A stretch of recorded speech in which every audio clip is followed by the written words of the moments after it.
Okay. Use properties of exponents to simplify each expression. So when we are multiplying, like we are here, what are we doing to their exponents? Yes, sorry. Yes, we're adding. Okay, so a cubed b squared times a fourth b cubed. What do we get for a's?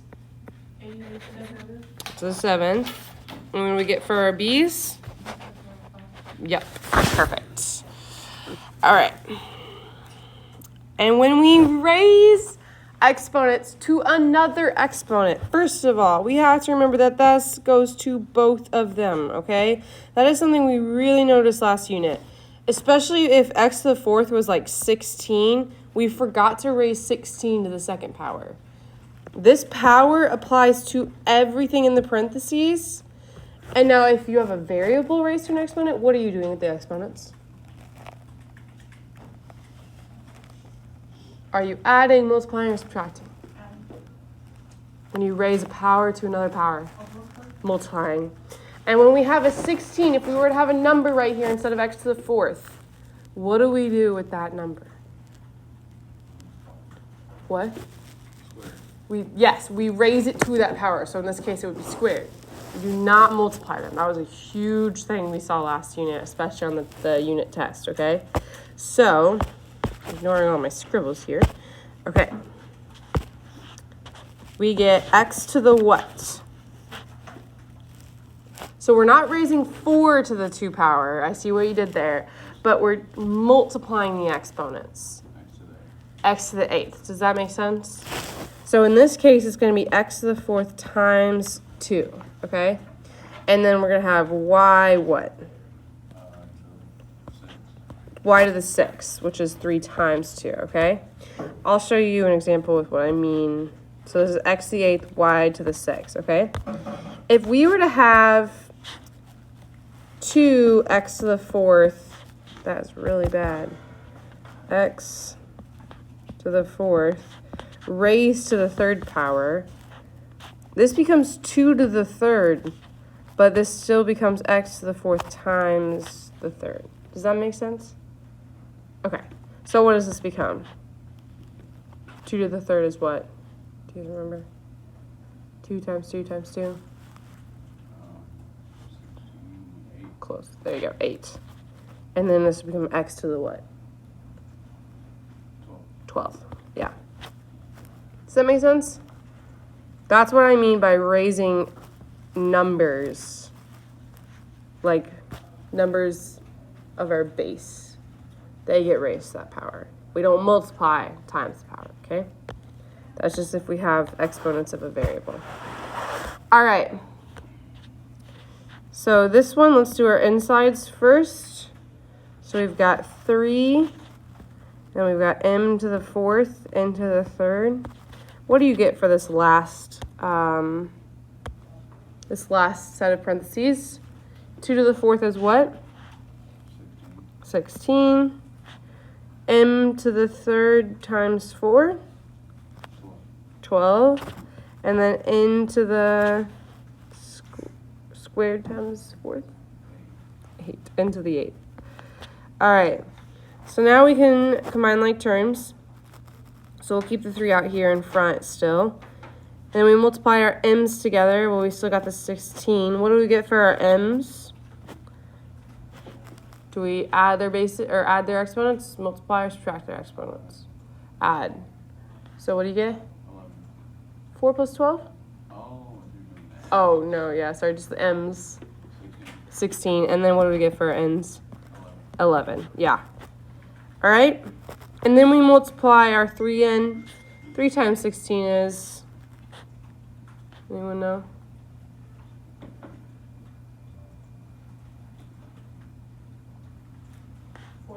48, yep. And then, yep. Yep, and then these stay the same. Does that make sense? Everyone feeling okay about that?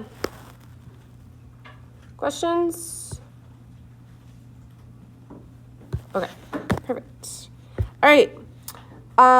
So if you didn't, you should go pick up a packet by the turn-in bin. This is going to be our notes packet for today. So, did everyone get a notes packet?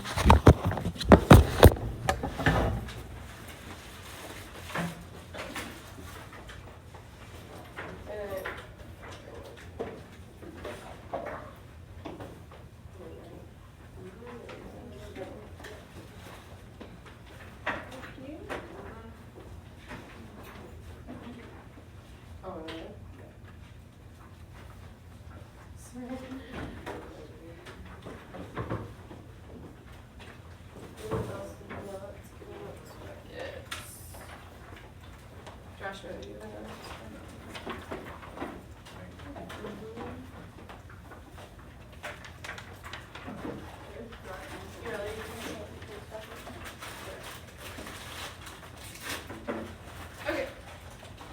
So today we're talking more about like logarithmic expressions and equations, okay? So a logarithmic equation contains one or more logarithms. So the key concept here is that there's a property of equality for logarithmic equations. This is very similar to our property of equality for exponential equations. So if we have log b of x and log base b of y, so this right here, then we can basically, like we did last unit, cross out their like bases and then set their, in this case we call these a's, equal to each other. Okay? Does that make sense? So it's exactly like what we had with our exponential equations, but instead it's logs. So as long as the logs have the same base, meaning they have the same b, so in log, in the example, you've got log of base 3 of x equals log base 3 of 7. Then we can cancel our logs out, and then we just get x equals 7. Does that make sense? Everyone good with that? Same thing with inequalities, okay? Just like we had last unit with our solving or our exponential inequalities. Same thing with logarithmic inequalities, okay? All right. So example 1 is solving a logarithmic equation by using definitions. So what do we want to do to solve this?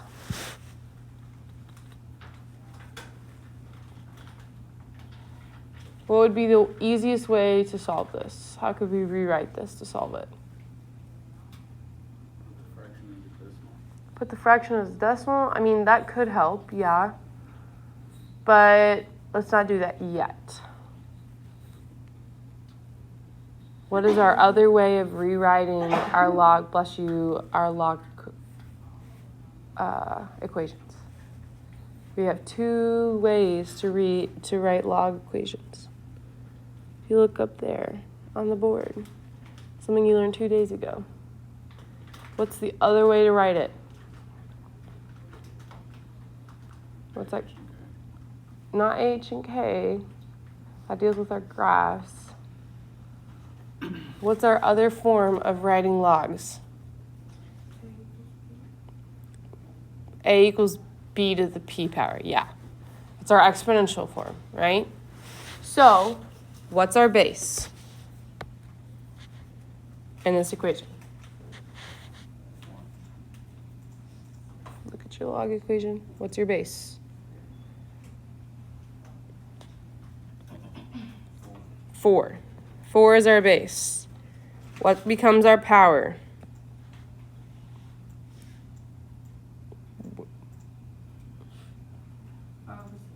Yes, 5/2. And then what's our answer? What's our A? Equals x, yeah. Okay? We have fraction exponent. What does the 5 become? Do you guys remember how to rewrite fraction exponents? Say something. So if you don't remember, the way I like to say it is the top stays, bottom goes, okay? Which means the bottom becomes the root and your top becomes your power, okay? What's the beautiful thing about having a root and a power? Or you can type in your calculator, but most of you probably don't have calculators right now because if you remember, you can do these in any way. Which one's going to be easiest, taking the square root of 4 or the fifth root or to take 4 to the power of 5? Square root. What's the square root of 4? 2. So this becomes 2 to the power of 5. And 2 to the power of 5 is what? 2 times 2 times 2 times 2.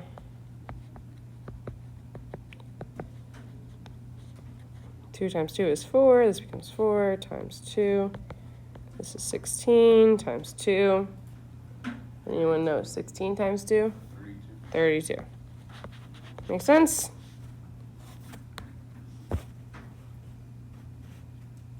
All right, do we understand how to solve these? Yes, no, maybe. Okay, cool. All right, if you flip over to your next page, we're going to not do example 2, so you can like cross out example 2.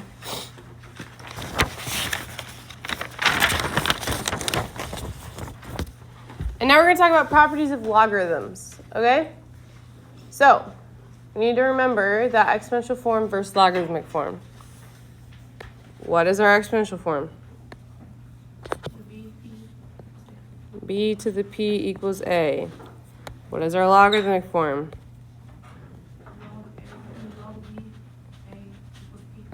Equals P. Okay? And we can go back and forth between these two, right? All right. So,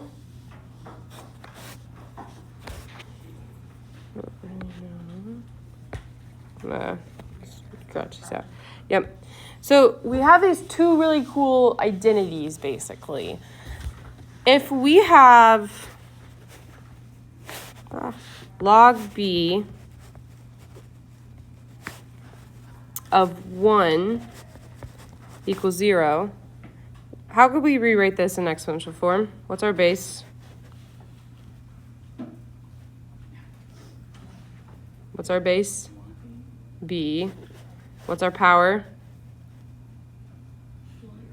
0. What's our answer? 1. What this is saying is remember that anything raised to the 0 power is 1. Does that make sense?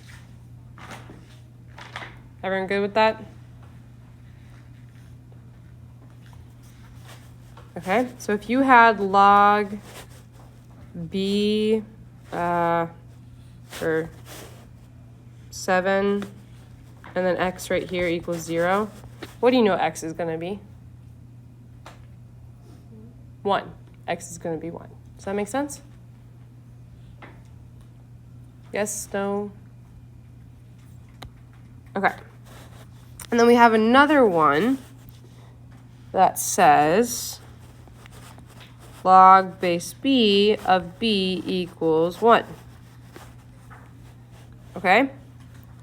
That's saying anything raised to the first power is itself. This is B to the first power equals B. Remember? Okay? Everyone good with that?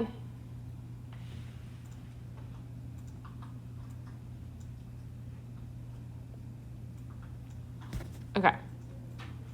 Any questions so far? Okay. So, we have something called our product property, quotient property, and our power property, okay? So our product property says that if we have a log of some base, and we're multiplying x times y, what does product, the word product usually associate with? Multiplication. When we're switching between, I'm trying to remember, we used this before. Oh, when we're adding exponents or we're multiplying exponents, like xa times x to the b, what are we doing to the exponents? We're adding them, right? So the beautiful thing is we can actually rewrite this as log b of x plus log b of y. Okay? So if you have multiplication of logs, you can rewrite them using addition. Does that make sense?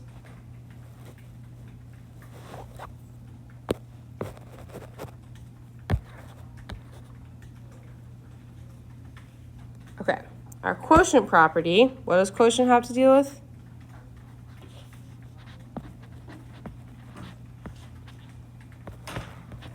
When you hear the word quotient, what do you think?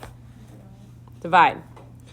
So in this case, if you're dividing with logs, you're going to end up with log base b x, and then what do you think is going to be the new operation between these two? What's going to go here? Yeah, subtraction in this case. Does that make sense? The nice thing about this is that then we can just simplify things. Because if x divided by y is going to get us a nasty number like 5.7, I don't know. We don't want to take the log of that. That's just really gross, okay? But if we could do log of b of, I don't know, let's say x is 5. That's not possible. 25 minus a log base b of 6.2 or 6. That's much easier than doing it in this original form. Does that make sense? That's why we learn these. Same thing with the addition, okay? And the multiplication one. Does that make sense? Okay.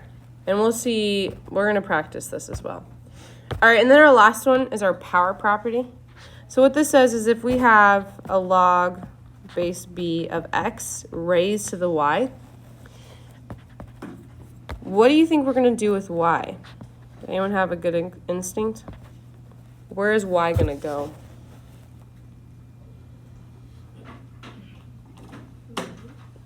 Not to the base. Y actually becomes our coefficient, or what you guys like to call it is multiplier, meaning you're going to multiply the log by that exponent. Now, does that make sense? Everyone good with that? Okay. Any questions on these properties? Bless you. Any questions? Yeah, Clarissa. On the power property, when you multiply it by y, it's just that one side, right?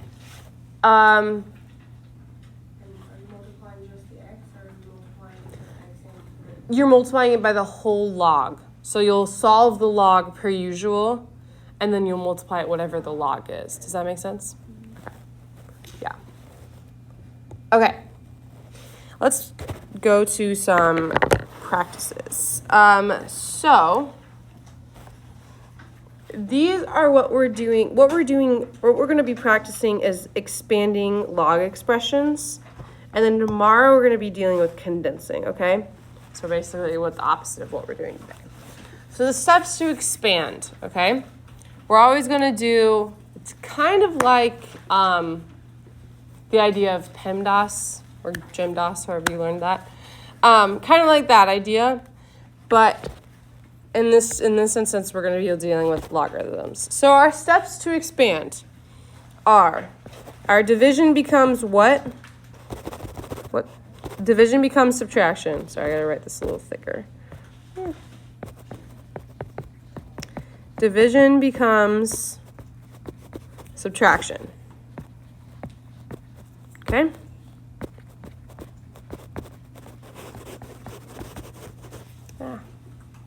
Wrote that really big. And then number 2, our next step would be multiplication. What does multiplication become? Addition.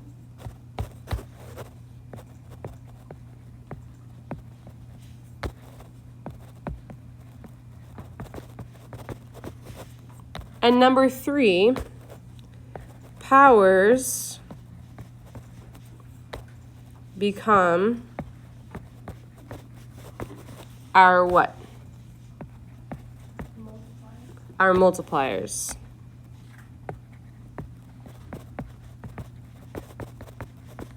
Or if you like the word coefficients, you can use the word coefficients, whichever one makes most sense to you, okay? This is the same thing as that. Make sense? So we're going to approach every expansion of log problem like this. We're going to start by looking at, okay, is there division involved? Okay, if there's not, we're going to move to multiplication. If there's not multiplication, we're going to move to our powers. Does that make sense? All right. Can I move on to the next page, or is anyone still writing?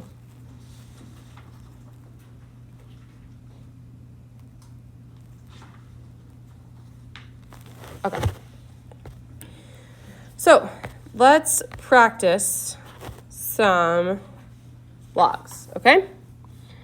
So log, it's supposed to say log base 2. We kind of forgot to put the 2 in there, so sorry about that. So write in your little 2. Log base 2, 5y over x to the 4th. What's our first step? What'd you say? Division. Our first step is division. So what does this become if we use the division property, or the quotient property? What do we get?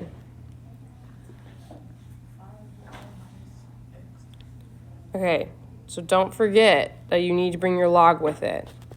That's the right thought. This can become log base 2 of 5y minus log base 2 of x to the 4th. And I'm going to put these in parentheses just to make that evident that it's not part of our base. Does that make sense? So that was the right idea, Kyla, but we have to remember to bring our log base 2 with it, or our log base, whatever our base is, okay? Does that make sense? Okay.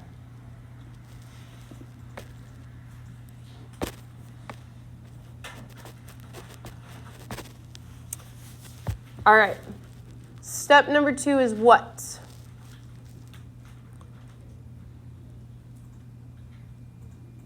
Dealing with multiplication, it becomes what? Addition.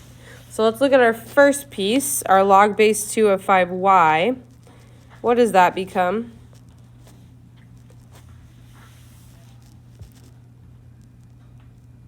What's being multiplied?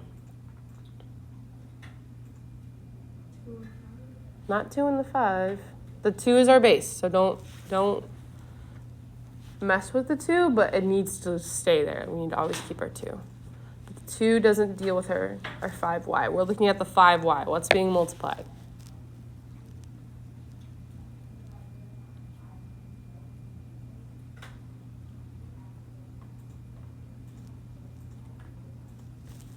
What is being multiplied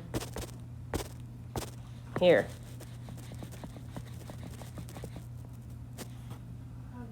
5 and y.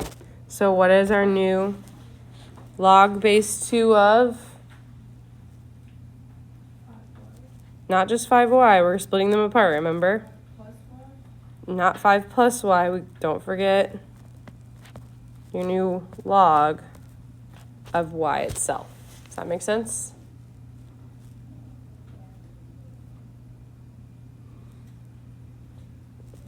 I like to keep parentheses around these, so anywhere you start with parentheses, you take them around their whole logs once you expand them as far as they can go. Okay? And then do we have any multiplication in our last piece of log base 2 of x to the 4th?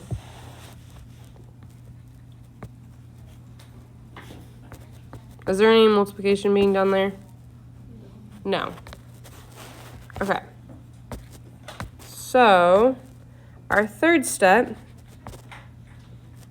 is what? Dealing with powers.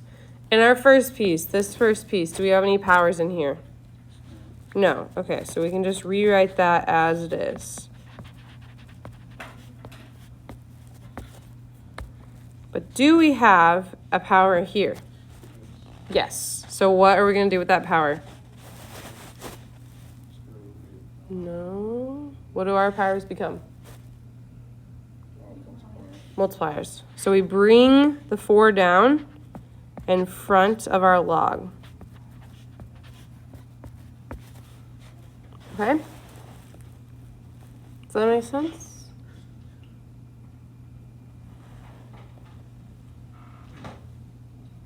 How do we feel about that? Not great. Okay. Well, we're doing another example. So, okay. Let's move on to number 2. Log base 3 of 4 to the x squared, or 4x squared y to the 8th of and z. Okay? What does step 1 deal with? Division. Do we have any division in this problem? No. No. Okay, so we can skip step 1. Skip step 1. All right, so go to number 2. Number 2, do we have multiplication?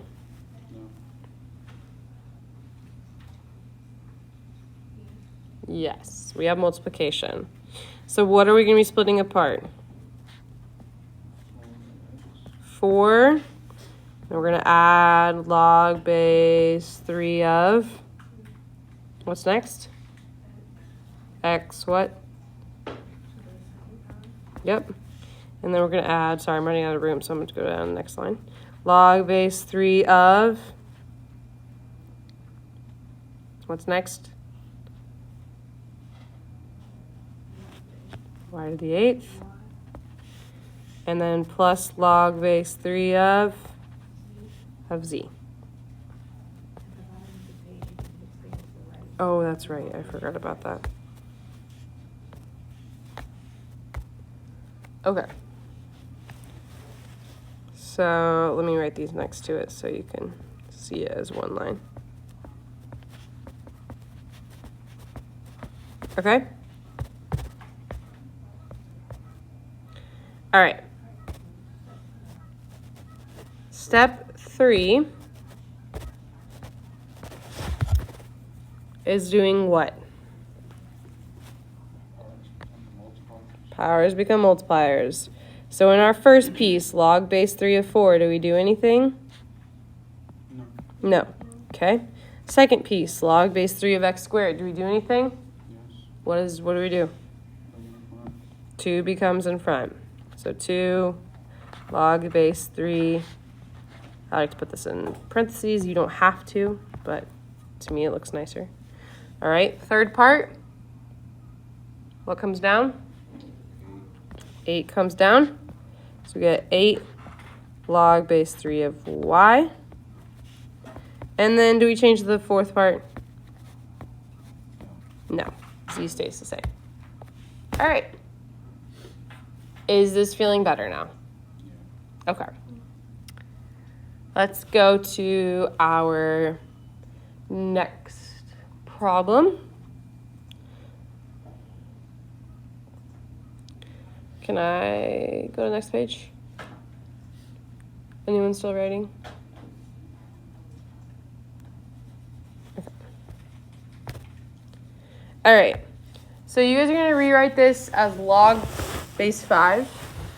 It says ln. That is something we learn about later. So don't worry about ln, okay? Rewrite ln as log base 5.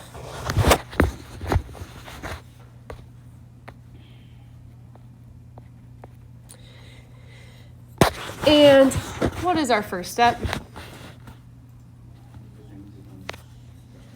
Division becomes subtraction. So we get log base 5 of what? Good. Minus y to the 4th. Yep. Log base 5 of y to the 4th. Okay? All right. Step 2.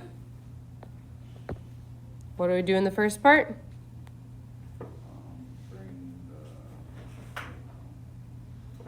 What's step 2 say?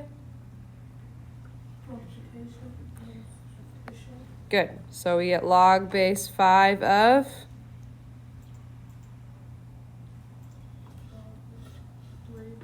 3. We split all of them apart. So log base 5 of. Log 5 of W Yep. Next part. plus log 5 x squared Okay. And our last part. minus log 5 y to the 4th. Y to the 4th. Okay. Make sense? And now the nice thing is when I put these things in parentheses that still need to be dealt with, is I know that my first 2 pieces are done. Okay? So for step 3, we know that log base 5 of 3 plus log base 5 of w, we don't have to deal with, right? What do we do with log base 5 of x squared? 2 comes in the front. So 2 log base 5 of x. And what do we do in the log base 5 of y 4th? 4 comes in the front.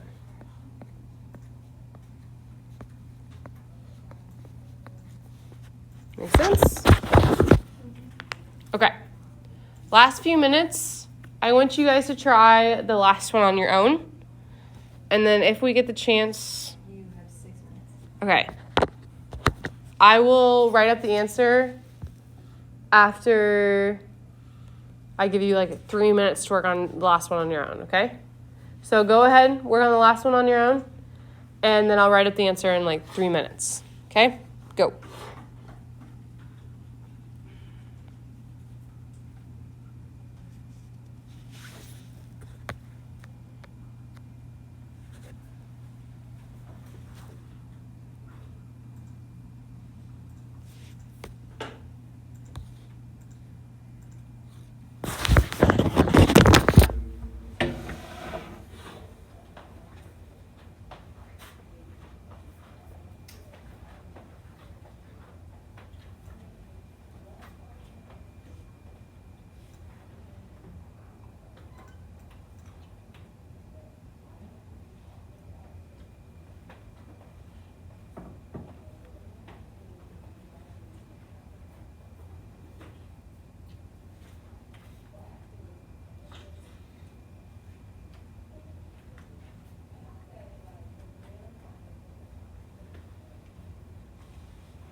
Mm-hmm.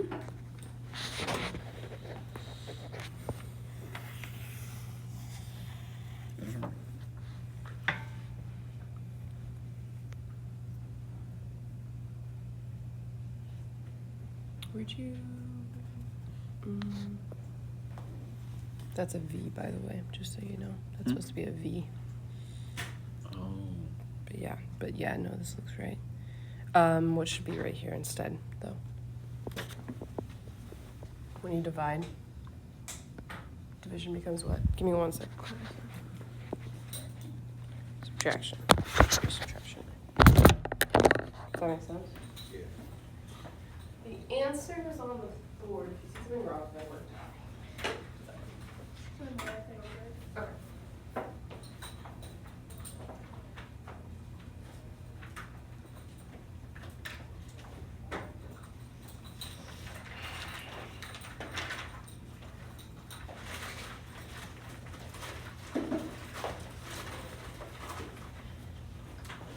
Okay.